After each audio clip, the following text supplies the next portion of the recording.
दोस्तों, मैं प्रस्तुत कर रहा हूं मेरी रचना दूसरी शूर्पणखा राक्षसी अधोमुखी।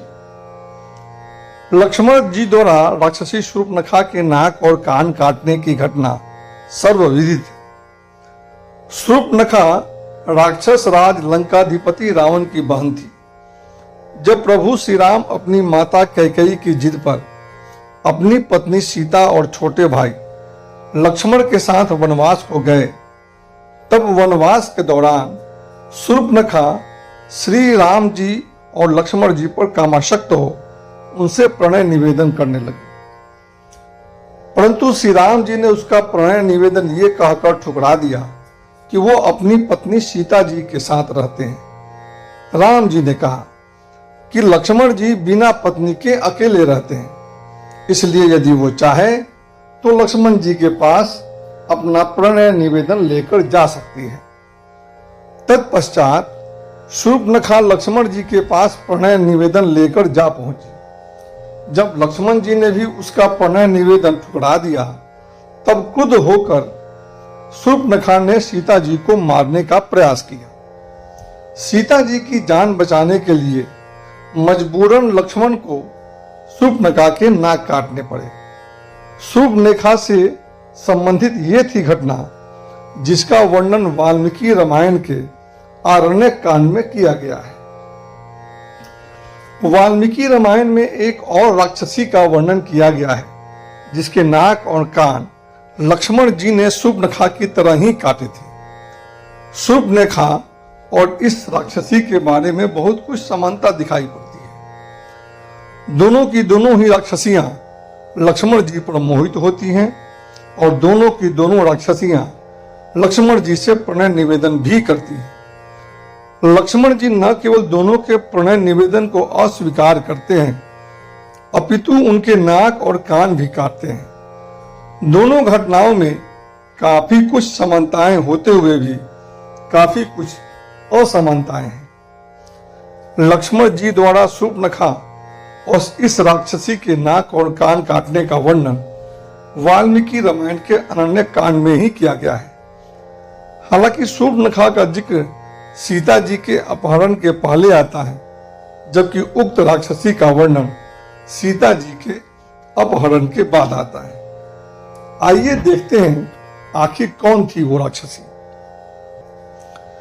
सीता जी को अपहृत कर अपनी राजधानी लंका ले जाते हुए राक्षस राज रावण का सामना पक्षी राज जटायु से होता है। जटायु रावण के हाथों घायल होकर मृत्यु को प्राप्त हो जाता है और उसका अंतिम जल संस्कार श्री राम जी के हाथों संपन्न होता है।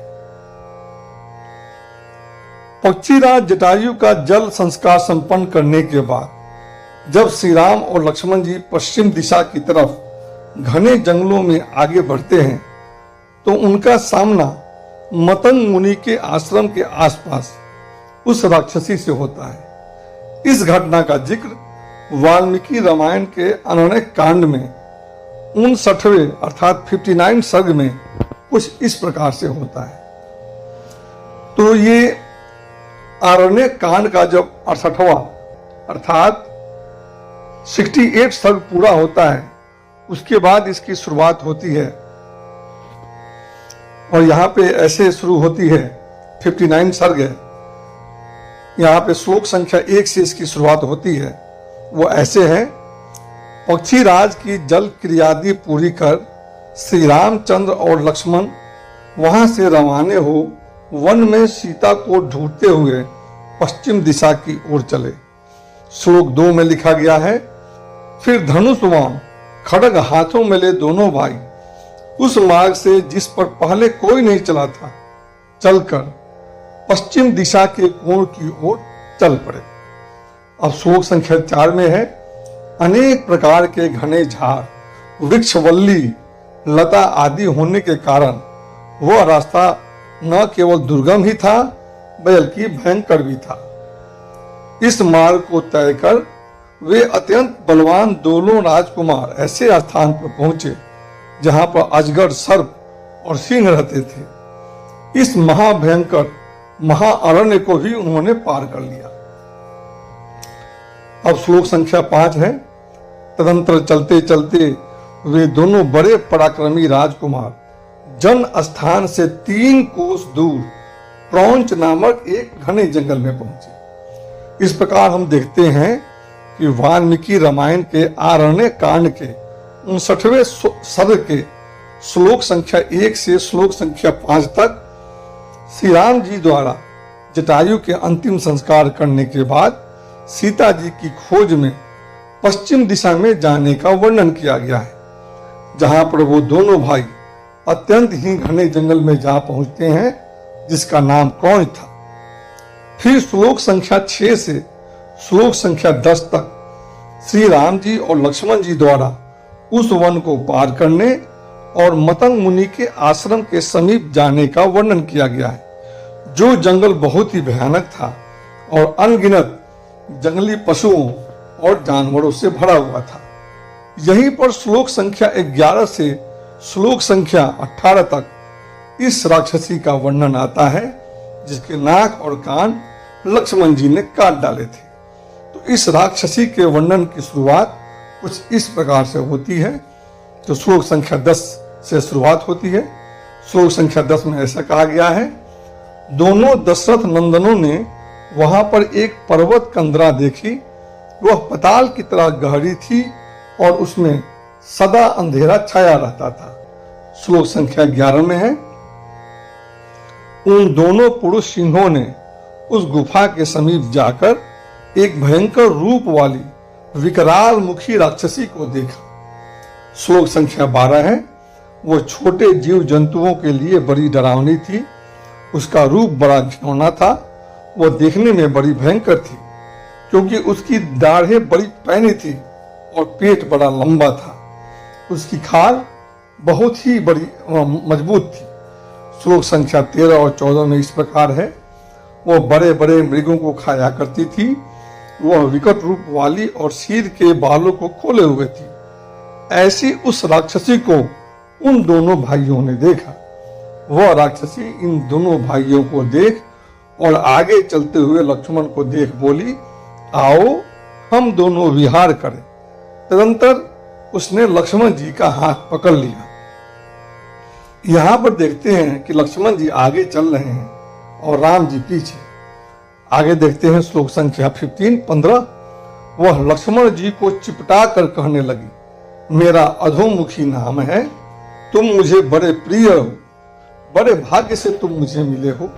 श्लोक संख्या 16, हे नाथ, दुर्गम पर्वतों में और नदियों के तटों पर जीवन के शेष दिनों तक तुम मेरे साथ विहार करना। श्लोक संख्या 17, उसके ऐसे वचन सुन लक्ष्मण जी ने कुपित हो म्यान से तलवार निकाले और उसके नाक और कान को काट डाला।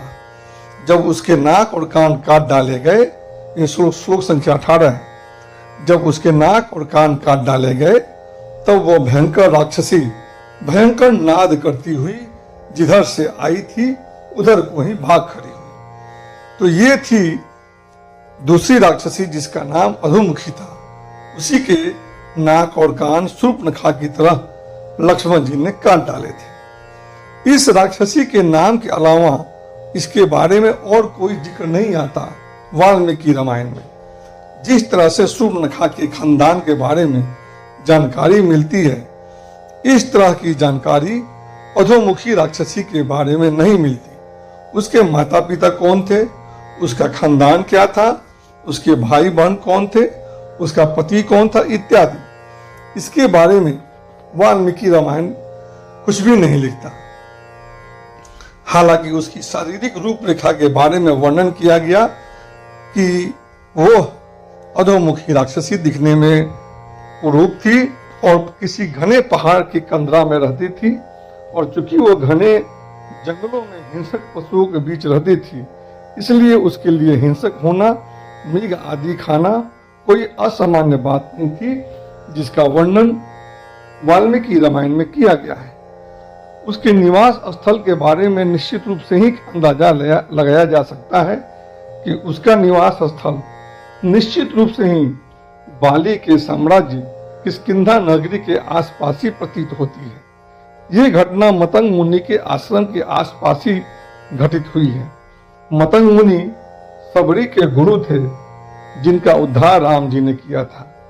ये मतंग मुनि वही थे जिनके श्राप के कारण बाली इस जगह के आसपास भटकता भी नहीं था। जब बाली ने दुदुम्भी नामक राक्षस का वध कर उसके शरीर को मतंग मुनि के आश्रम के पास फेंक दिया था, तब क्रुद्ध होकर मतंग मुनि ने बाली को यह श्राप दे दिया था कि अगर वह इस आश्रम के आसपास आएगा तो मृत्यु को प्राप्त हो जाएगा। इसी कारण बाली उस आश्रम के आसपास आता नहीं था। यही कारण था कि जब बाली अपने छोटे भाई सुग्रीव से क्रोधित हो गया, तब सुग्रीव अपनी जान बचाने के लिए मतंग मुनि के आश्रम के आसपास ही रहते थे। जाहिर सी बात है, ये घटना बाली के साम्राज्य किष्किंधा नगरी के आसपास ही घटित हुई थी। इस घटना को ध्यान से देखते हैं तो ये ज्ञात होता है कि लक्ष्मण जी अपने भाई रामचंद्र जी से आगे चल रहे थे। ये एक छोटे भाई का उत्तम चरित्र दिखाता है। जब सीता जी और राम जी साथ थे तो हमेशा उनके पीछे आदर भाव रखकर चलते थे, लेकिन सीता जी के अपहरण के कारण राम जी अतीत व्यथित थे तो उनके आगे रहकर उनकी ढाल की तरह रक्षा करते हैं। कोई यह जरूर कह सकता है कि शूर्पणखा के नाक और कान तब काटे गए जब उसने सीता जी को मारने का प्रयास किया, किंतु यहाँ पर तो अधोमुखी ने केवल प्रणय निवेदन ही किया था। परंतु ध्यान देने वाली बात यह है कि ये घटना सीता जी के अपहरण और जटायु के बाद घटित होती है।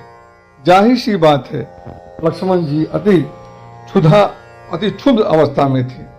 यहाँ पर यह दिखाई पड़ता है कि प्रभु श्री राम की दिशा निर्देश लक्ष्मण जी को शांत करने के लिए अति आवश्यक थी, क्योंकि श्री राम जी अपनी पत्नी सीता जी के अपहृत हो जाने के कारण अत्यंत दुखी होंगे और लक्ष्मण जी के क्रोध को शांत करने के लिए कोई निर्देश नहीं दे पाए होंगे। यही कारण होगा कि अधोमुखी राक्षसी द्वारा मात्र प्रणय निवेदन करने पर ही लक्ष्मण जी ने उसके नाक और कान काट डाले थे। तो ये थी राक्षसी शूर्पणखा के अलावा दूसरी राक्षसी अधोमुखी, जिसके नाक और कान लक्ष्मण जी ने शूर्पणखा की तरह ही काट डाले थे, जिसका जिक्र रामायण के अरण्यक कांड में आता है और 59 सर्ग में आता है। और ये जो भी कहानी है ये श्लोक संख्या 1 से श्लोक संख्या 18 के बीच ही लिखी गई है। तो ये थी कहानी जिसके बारे में बहुत कम लोग जानते होंगे और आप लोगों ने सुना। इसके लिए मैं आप लोगों का धन्यवाद करता हूं दोस्तों। धन्यवाद।